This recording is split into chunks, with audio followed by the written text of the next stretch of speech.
sore, Prof. Selamat sore, Prof. Apa kabar Pak Dirjen HPI, Kabar baik, Prof. Sehat. Pak Sesmenko Kabar baik. Marves? Terima kasih undangannya, Prof. Luar biasa nih pada siang hari ini atau menjelang sore kita mendapatkan tamu kehormatan Pak Sekretaris Menteri Koordinator Kemaritiman dan Investasi Pak Ayodhya Kalake.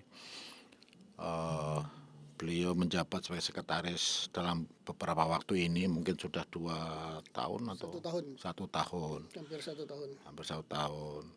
Dan Pak Dirjen Amreh, Dirjen Hukum dan Perjanjian Internasional juga baru dalam beberapa bulan sebagai Dirjen. 6 bulan. 6 bulan. Pak Amreh baru kembali dari Vatikan ya sebagai duta besar. Saya atas nama pimpinan Fakultas Hukum dan Sivitas Akademika dari Fakultas Hukum Universitas Pancasila menyampaikan terima kasih dan penghargaan yang setinggi-tingginya karena kedua Bapak ini pejabat penting ya di lingkungan masing-masing, terutama terkait dengan persoalan maritim atau hukum laut internasional.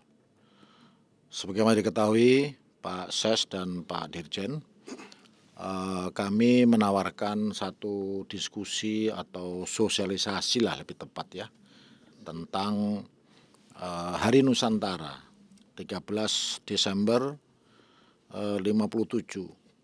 Ketika itu adalah deklarasi Juanda yang dicetuskan oleh Perdana Menteri Juanda, dan itu maknanya luar biasa bagi kedaulatan Republik Indonesia. Dan pertanyaannya sekarang adalah bagaimana generasi muda Indonesia, termasuk di dalamnya adalah para mahasiswa, dimanapun mahasiswa itu berada, memiliki peran penting di dalam kerangka mempertahankan keutuhan wilayah Negara Kesatuan Republik Indonesia yang dalam beberapa waktu sering mendapatkan perhatian dari masyarakat umum.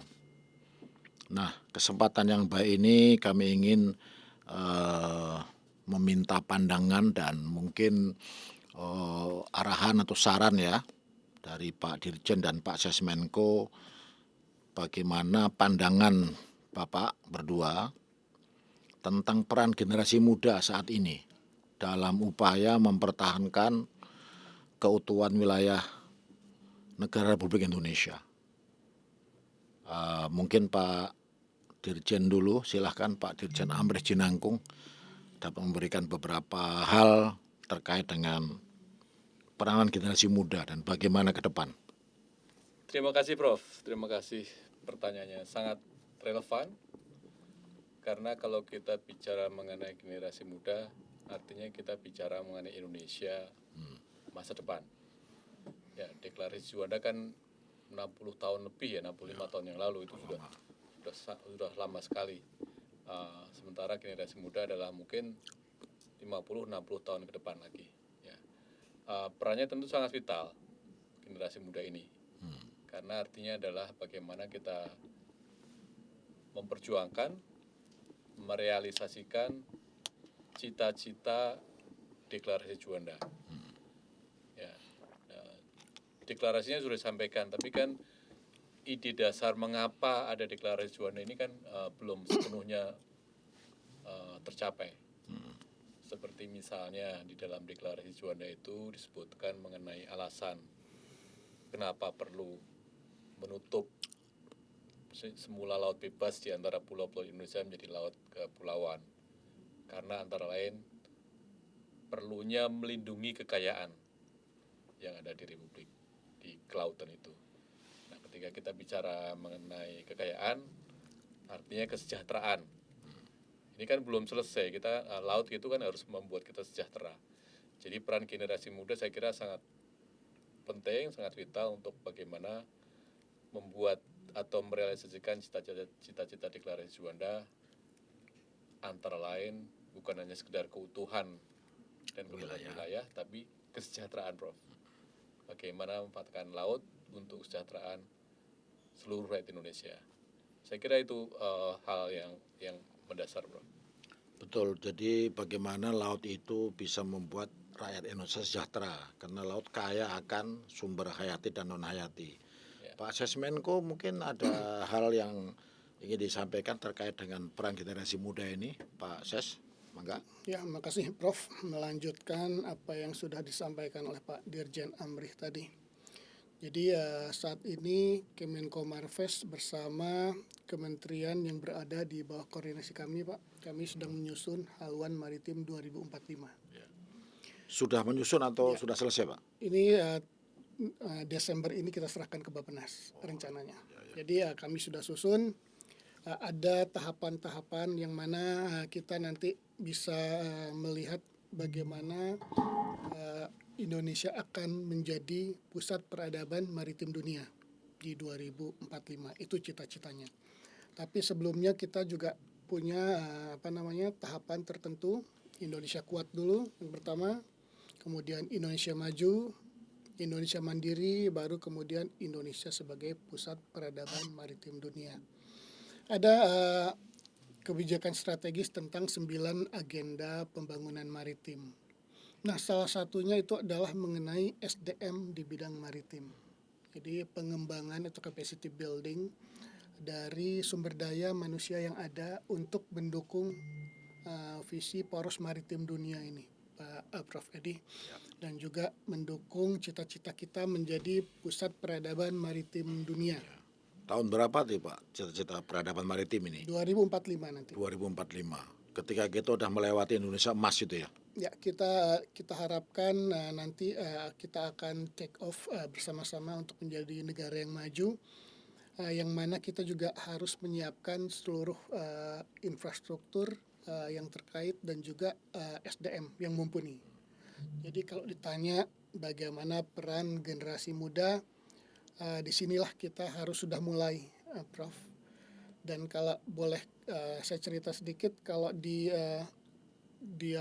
kementerian yang berada di bawah koordinasi Kemenko Maritim seperti di Kementerian Perhubungan, Kementerian Kelautan dan Perikanan, itu sudah ada politeknik dan juga sekolah-sekolah teknik tertentu yang memang dimaksudkan untuk menyiapkan SDM kita ke depannya. Sehingga pada saatnya nanti kita tinggal landas menjadi negara maju, pusat peradaban maritim dunia, SDM kita sudah siap. Luar biasa Pak Sesmenko dan Pak Dirjen. Ini satu pencerahan yang sangat penting buat generasi muda ya. Karena kita ini makin lama kan akan makin mundur, makin lanjut ya kan, fading away. Jadi saya di kampus tentu harus mulai memasyarakatkan apa yang menjadi polisi dari pemerintah tadi. Generasi muda kadang-kadang ingin menanyakan Pak Dirjen dan Pak Sesmenko itu, bagaimana kira-kira hal-hal apa penting yang penting diketahui lebih dulu, dasar-dasar tentang hukum laut atau tentang visi negara Indonesia sebagai negara maritim. Tadi Pak Ses mengatakan 45 ya, bangsa Indonesia maju. Sekarang kita pada tahapan menjadikan Indonesia kuat ya. Hal apa saja yang secara singkat itu perlu diketahui oleh generasi muda supaya mereka itu bisa berpartisipasi, Pak Dirjen? Ya, Prof, terima kasih.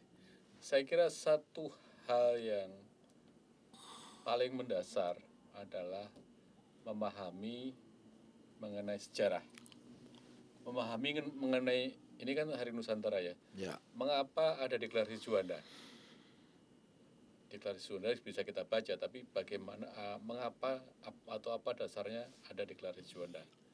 Kalau kita paham maksudnya, kemudian kita mengerti tujuannya, saya kira kemudian kita bisa mengambil peran untuk itu. Salah satu tujuannya kan seperti yang tadi saya sampaikan, melindungi kekayaan alam Indonesia. Tujuan yang lainnya adalah bagaimana menjadikan laut di antara pulau-pulau di Indonesia ini bukan sebagai pemisah, tapi pemersatu. Bersatu. Ya, kemudian untuk itu kemudian diciptakan, ini Indonesia yang menciptakan, Prof, luar biasa sebenarnya, menciptakan rezim hukum laut, khususnya mengenai laut kepulauan, archipelagic state. Ini Indonesia yang menciptakan. Dan kita bawa konsep ini ke UN, ke PBB, ke Konvensi Hukum Laut 3, kemudian diterima melalui perjuangan yang tidak mudah.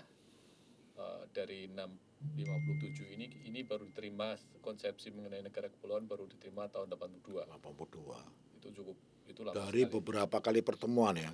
Kalau nggak salah 4 kali pertemuan sejak di Jenewa ya. Itu yang mungkin pertemuan besar, Prof. Tapi kalau pertemuan Kecil-kecil banyak sekali. banyak sekali gitu. Jadi intinya adalah kalau kita hal penting tadi adalah belajar, memahami sejarahnya, memahami filosofinya, memahami kenapa kita perlu. Karena kalau menurut Prof. Hasyim Jalal, negara kepulauan itu bukan sekedar memperluas wilayah. Negara kepulauan itu adalah masalah eksistensi Indonesia. Kalau laut-laut di antara Indonesia itu menjadi pemecah belah Indonesia mungkin sudah bisa jadi terpecah belah. Jadi ini masalah eksistensi negara nih yang diperjuangkan. Ini yang mungkin kita semua atau generasi muda khususnya harus memahami itu. Dulu Pak Dirjen kan sebelum deklarasi Juanda disahkan ya dalam Konferensi Hukum Laut di Jamaika 82 itu, kita terpisah-pisah kan laut itu kan. Ya. Bahkan Laut Jawa itu bisa kapal perang asing masuk.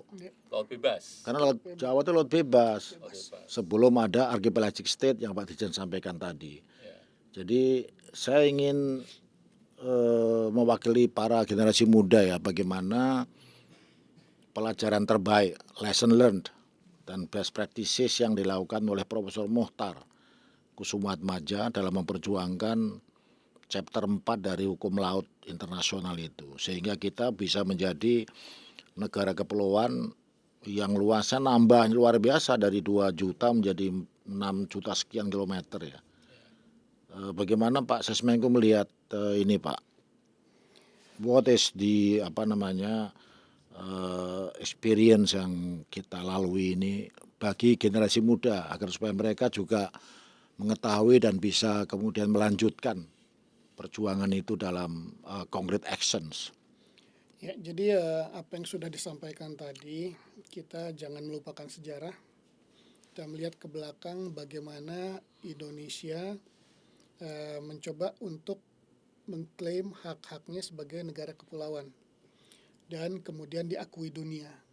Ini merupakan capaian yang luar biasa dari seorang pemikiran dari seorang profesor ahli hukum laut internasional.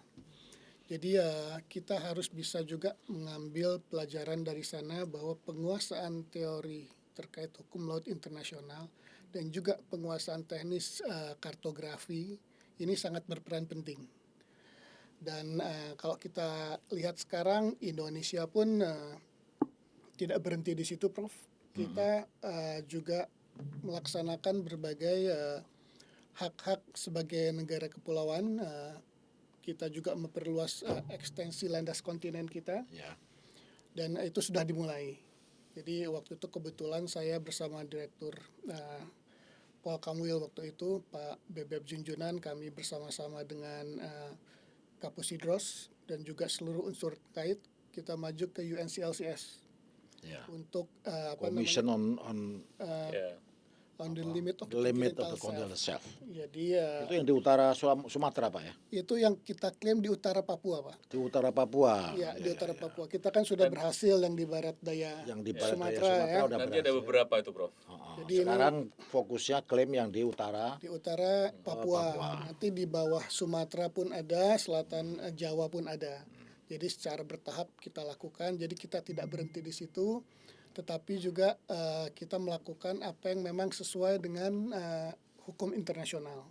Jadi itu memang dimungkinkan sepanjang kita bisa memberikan bukti-bukti bahwa Indonesia berhak untuk mengklaim ekstensi landas kontinen tersebut.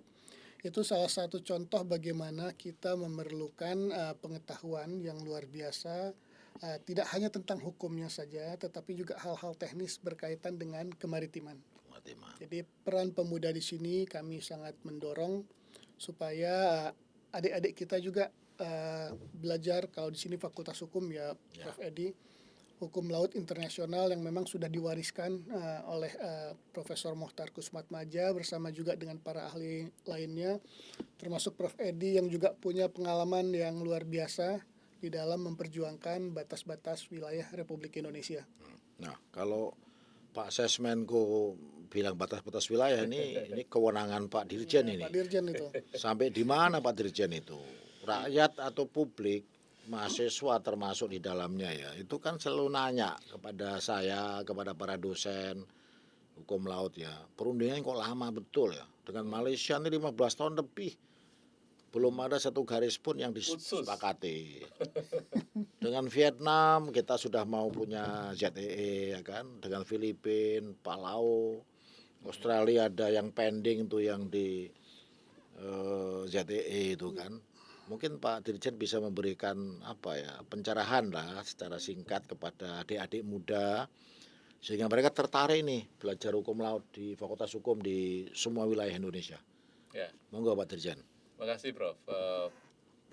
Prinsipnya sebenarnya kalau namanya perundingan kan it takes two for tango, Prof ya. Ya, perlu kesepakatan keduanya untuk bisa nari tango gitu ya. Nah, pertama tentunya dua-duanya harus punya semangat atau niat yang sama Kemauan yang sama. atau kemauan yang sama untuk bisa duduk dulu nih. Karena Nyocokin tanggal, nyocokin venue, nyocokin agenda ya. dan juga akhirnya yang penting nyocokin niatnya. Niatnya dulu. Niatnya dulu karena misalnya Indonesia mungkin teman-teman nggak tahu ya bahwa Indonesia dengan India, Indonesia dengan Thailand itu perlu berunding batas lautnya. Ya. Sudah ada landas kontinen. Mm-mm. Tapi dengan India misalnya, ZTE-nya gimana? Kolom airnya gimana? Ya. Kita ajak mereka berunding tuh, mereka masih itu belum prioritas. Belum penting Nah, sekarang. belum penting gitu misalnya. Karena emang ya mungkin buat mereka belum penting, tapi buat kita kan itu salah satu bagian dari pemakaran yuridis gitu ya. Jadi yang pertama memang mencocokkan niatnya. Ketika kita ingin dan sebelah tidak ingin, ya kita harus Terjadi sabar. pertemuan. Tidak terjadi pertemuan, kita harus diplomasi lagi. Ayolah duduk bersama. Nah, ketika kita sudah duduk, kemudian menyamakan konsepnya ini, ilmunya yang kita pakai untuk berunding itu apa? Dasarnya sebenarnya sudah ada UNCLOS. UNCLOS. Tapi metodologinya gimana? Metodologinya dari TALOS misalnya. TALOS. Kalau kita klop, ilmunya sama, nah itu lancar. Seperti dengan Filipina, itu perundingan yang sudah ada di sana itu relatif lancar. Karena apa? Di sana negara kepulauan, Kita sini negara, juga nah prinsipnya sama prinsipnya. Ya. Tapi ketika dengan Malaysia misalnya atau dengan Vietnam, Ya. kita bilang kita negara kepulauan, kita berhak menarik garis baseline yang straight baseline itu atau archimedes baseline. Mereka juga ingin itu. Mereka ingin sama dengan kita, padahal mereka bukan negara kepulauan. Bukan negara kepulauan dan mereka tidak berhak untuk menarik garis. Misalnya kalau kalau Malaysia itu dari Pulau Jarak ke Pulau Perak gitu, jauh banget itu kan. Terlalu jauh. Terlalu jauh misalnya nggak bisa. Jadi yang kedua itu begitu bisa duduk, nyocokin tanggal, kemudian nyocokin konsepnya. Konsep. Ya, Cara penarikan garis beda.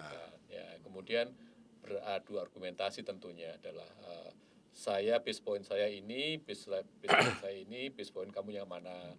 Kemudian usulan saya yang ini, usulan kamu yang mana. Biasanya kalau garis batas maritim itu prinsip sederhananya biasanya adalah terutama kalau di mahkamah Prof ya, mahkamah internasional. Mereka akan menarik median line dulu.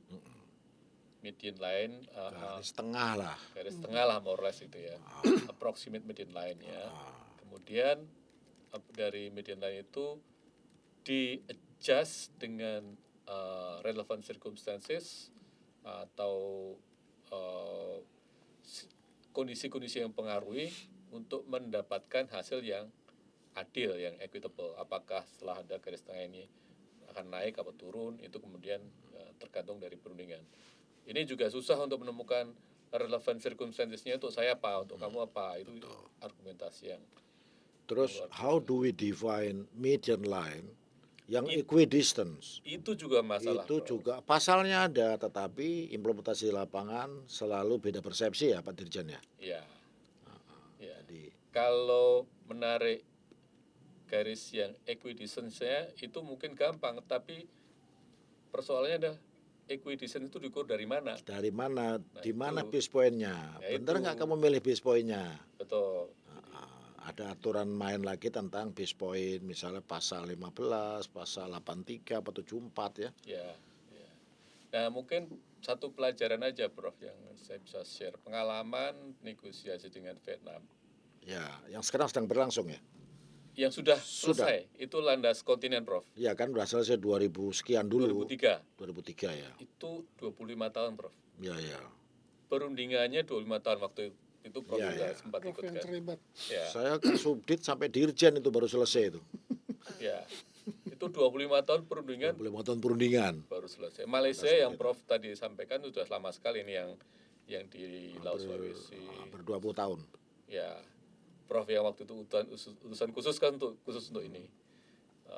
Dan ada beberapa yang memang belum biasanya belum mau. Jadi kenapa lama? Bukan karena kita berlama-lama atau ingin berlama-lama, tapi itu tadi it takes two for tango. Gitu. Ada pertanyaan lucu di ruang kelas tuh Pak Dirjen, Pak Ses tuh. Kenapa selalu perunding lama kan mestinya bisa lebih dipercepat itu kan. Meskipun tadi Pak Dirjen mengatakan berbagai kesulitan di lapangan, menentukan circumstances tadi yang around the issue itu kan nggak gampang. Saya pernah ditanya itu oleh mahasiswa. Nah kalau mau cepet sih gampang kita 2 hari 3 hari bisa kan? Ya kita ikutin maunya dia aja. Terima aja usulannya musuh itu. Selesai, Bro. Terima dia selesai. Nanti sore juga bisa gitu. Saya kembali ke Pak Sesmenko ini. Pak Sesmenko kan Kementerian Koordinator Pak. Tugasnya banyak. Ya. Malah ditambah investasi ya di tempat Bapak itu kan. Seberapa jauh Pak penanganan ini ya SDM yang paham tentang kemaritiman dan hukum laut di kantor Bapak itu bagaimana Bapak cara memenuhi itu? Dan mungkin Bapak kemudian punya saran-saran juga, perlu generasi muda yang akan datang yang mempelajari hukum laut. Kami di EVA ini nggak banyak yang ngambil Pak. Oke. Ada nggak saran atau ini dari Bapak? Jadi ya Prof, memang kebutuhan akan ahli hukum internasional dan juga yang mengerti teknis seperti saya sampaikan tadi, kartografer, itu kami coba penuhi di dalam rekrutmen. Ya. Jadi rekrutmen CPNS, kami menerima beberapa ahli hukum internasional, ya, khususnya juga yang mendalami masalah hukum laut internasional. Selain itu juga untuk pendukung teknisnya kami menerima lulusan dari Fakultas Geodesi. Ya, sudah ada. Geodesi, geografi, geologi gitu mungkin juga ya? Ya, termasuk diantaranya dan juga yang mengerti kelautan dan perikanan. Jadi karena kami kan Kemenko di bidang kemaritiman dan juga investasi, tentunya salah satu heavy pekerjaannya adalah terkait dengan kelautan. Nah, kalau kita lihat ada juga pendidikan teknis, Prof. Jadi istilahnya sekolah politeknik yang memang dibangun oleh kementerian di lingkungan Kemenko Kemaritiman dan Investasi. Kemenhub misalkan itu mempunyai 24 sekolah kedinasan. Ini termasuk transportasi darat, transportasi laut, transportasi udara. Sedangkan KKP misalkan Kementerian Kelautan dan Perikanan itu memiliki 12 sekolah tinggi, baik diploma 3 maupun 4. Ini mulai dari Jakarta, Jawa Timur, ya, di Bitung, Sulawesi Utara, Sorong, Papua Barat, Karawang, Kupang, Bone, Pangandaran, Jembrana, Dumai, Aceh, dan ada Akademi Komunitas Wakatobi di Sulawesi Tenggara. Ini sekolah-sekolah kejuruan ini mulai kapan dibentuk Pak? Ini sudah sejak lama. Sudah sejak lama Sudah ya? sejak lama ya, dan sudah menghasilkan para pejabat atau lulusan yang memang mempunyai skill di bidang tertentu. Jadi kita kalau lihat di transportasi udara itu ada 7 politeknik penerbangan dan Akademi Penerbang Nasional Indonesia. Kalau transportasi laut itu ada 11, Sekolah Tinggi Ilmu Pelayaran dan juga Politeknik Pelayaran. Juga ada sekolah dan sekolah tinggi dan politeknik transportasi angkutan sungai, danau dan penyeberangan misalnya. Ini kan menarik. Jadi kita selain berpikir generalis juga berpikir yang spesialis. Sehingga kita mempunyai ahli-ahli yang memang fokus pada bidangnya masing-masing. Ini salah satu cara Upaya pemerintah Indonesia khususnya Kemenko Kemaritiman dan Investasi dan beberapa kementerian di bawah koordinasi kami untuk mengembangkan sumber daya yang memang dapat mendukung cita-cita mulia kita nanti, pusat peradaban maritim dunia. Bapak nyinggung tentang pusat peradaban maritim dunia kan di tahun 45 ya. Bagaimana dengan perkembangan daripada poros maritim dunia, Pak Ses, yang dulu pernah kita launch ya, tahun 2000 berapa tuh, 16 atau berapa tuh? Ya. Ini masih berjalan, Prof. Masih ya. Jadi memang kita terus menyiapkan agar memang perlu waktu agar kita bisa menjadi suatu negara yang memang menjadi poros maritim dunia. Kecakapan SDM, capacity building, dan juga penguatan infrastruktur dan konektivitas tentunya. Jadi ini akan saling mendukung sehingga kita akan bisa mempunyai daya saing yang kuat, baik tidak hanya dengan negara tetangga tetapi juga dengan negara-negara lainnya untuk mengenerate perekonomian nasional.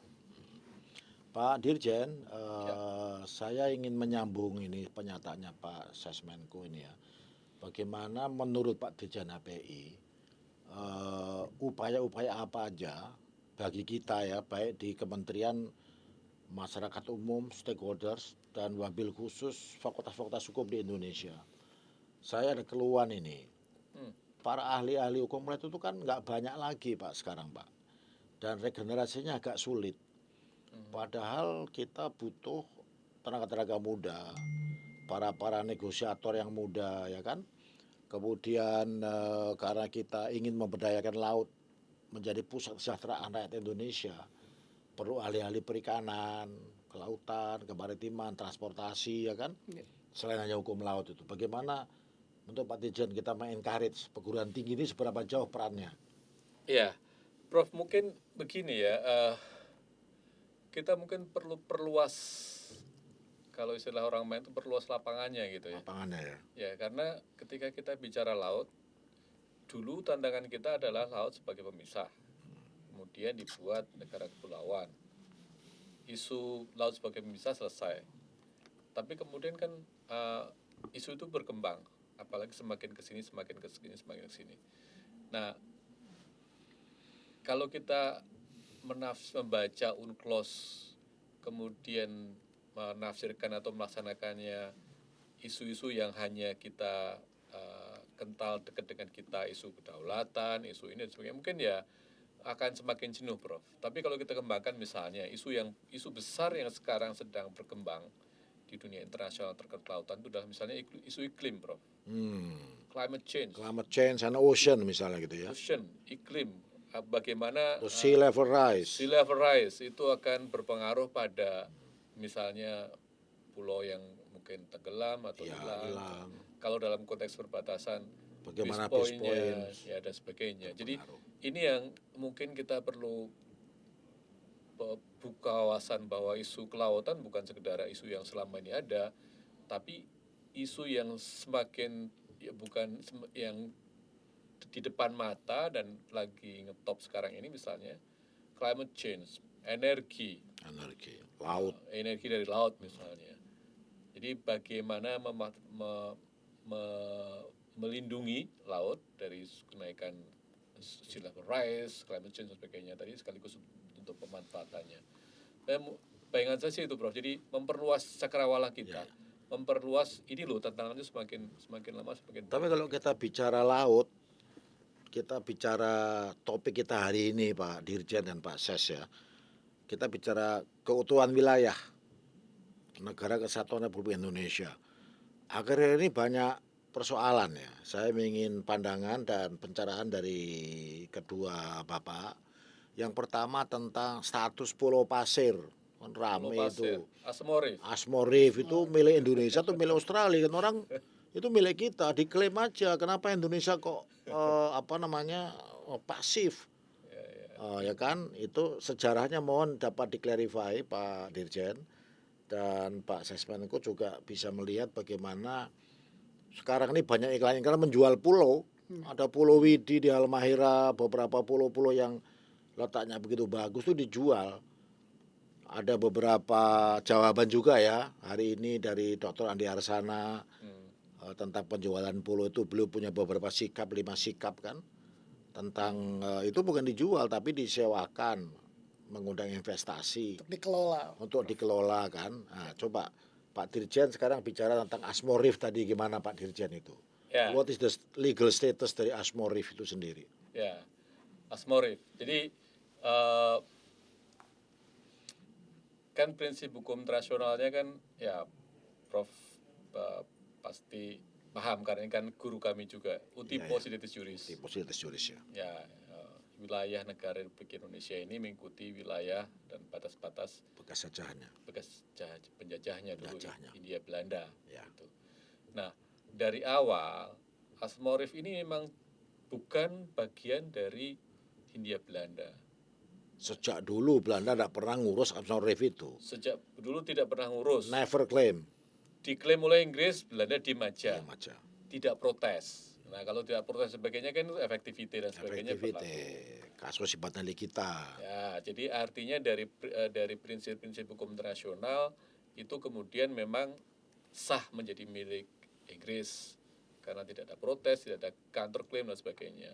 Dan itu memang di luar batas jurisdiksinya Belanda waktu itu. Belanda. Sehingga memang pertama Indonesia tidak pernah memiliki. Ya. Kedua, kemudian kan ada permasalahannya kan Mas, bagaimana penduduk setempat itu tetap punya akses perikanan dan sebagainya. Dan tahun 73 kalau nggak salah atau 74 itu kita membuat perjanjian dengan Australia. Republik Indonesia sudah membuat perjanjian dengan Australia mengenai pemanfaatan atau mengenai akses penduduk setempat untuk perikanan di sana. Kita minta aksesnya. Yang MOU box. MOU box ya. Itu kita minta aksesnya kan dari perundingan itu jelas. Ya. Dari perjanjian itu jelas bahwa kita memang mengakui ini milik Australia. Yang kita minta ke sana aksesnya aja. Gitu.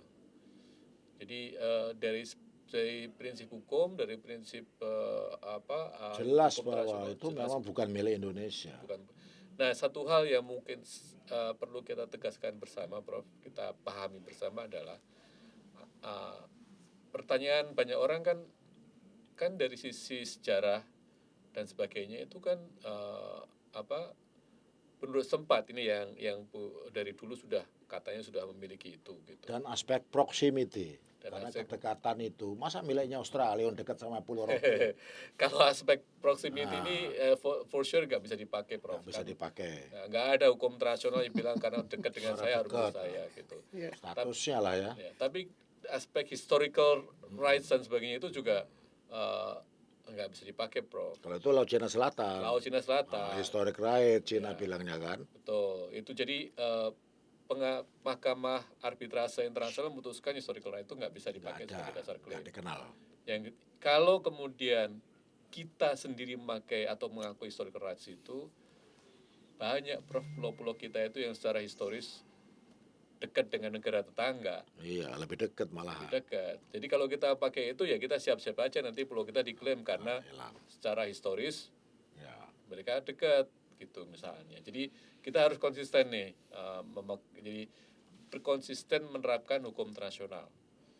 Kalau kita tidak menyetujui historical rights dipakai oleh negara yang mengklaim negara kita, mengklaim bagian dari pulau-pulau kita, ya kita jangan pakai dong. Kita jangan pakai.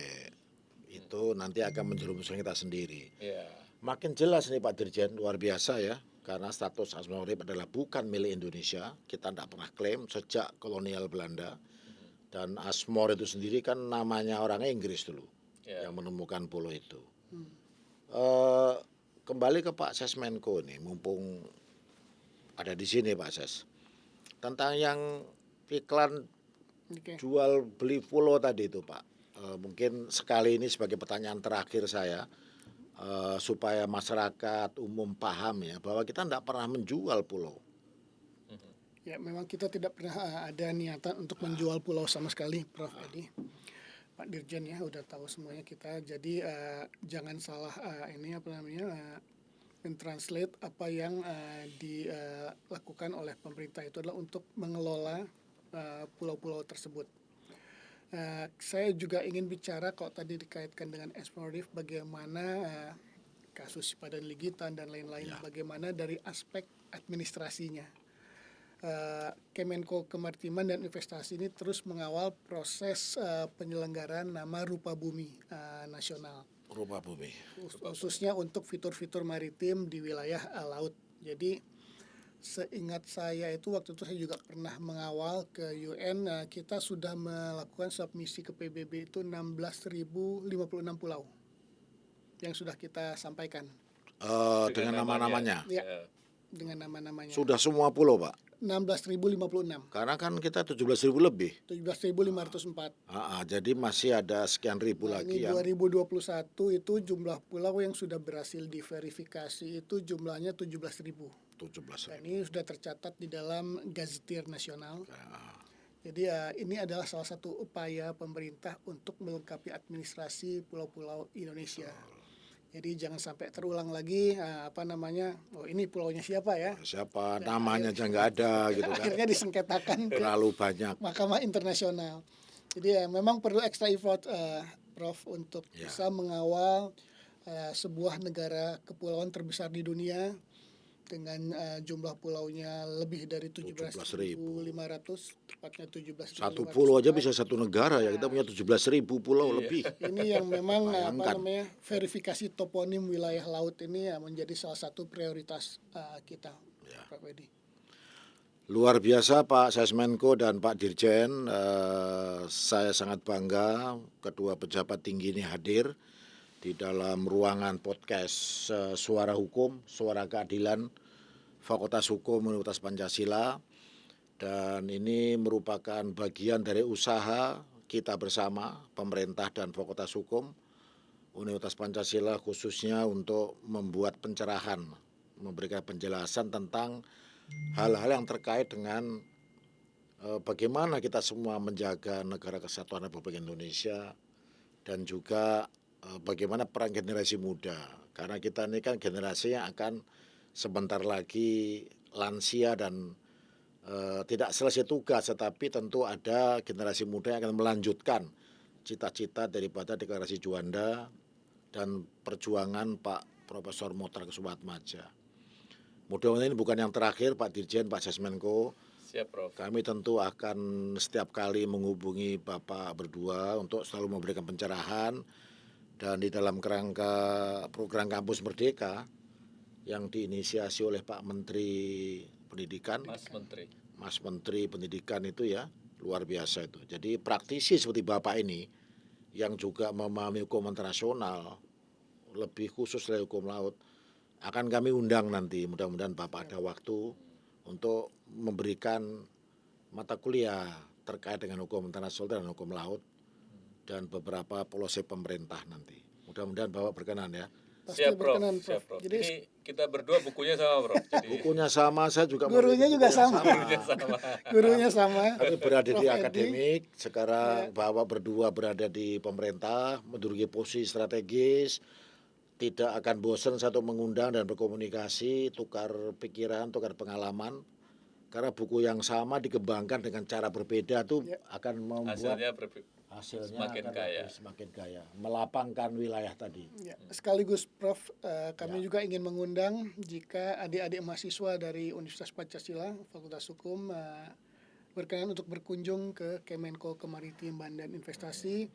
Di sana kita bisa berdiskusi mengenai kemaritiman, ya, bagaimana membaca peta, bagaimana implementasi dari kebijakan hukum internasional, dan bagaimana implementasinya di lapangan.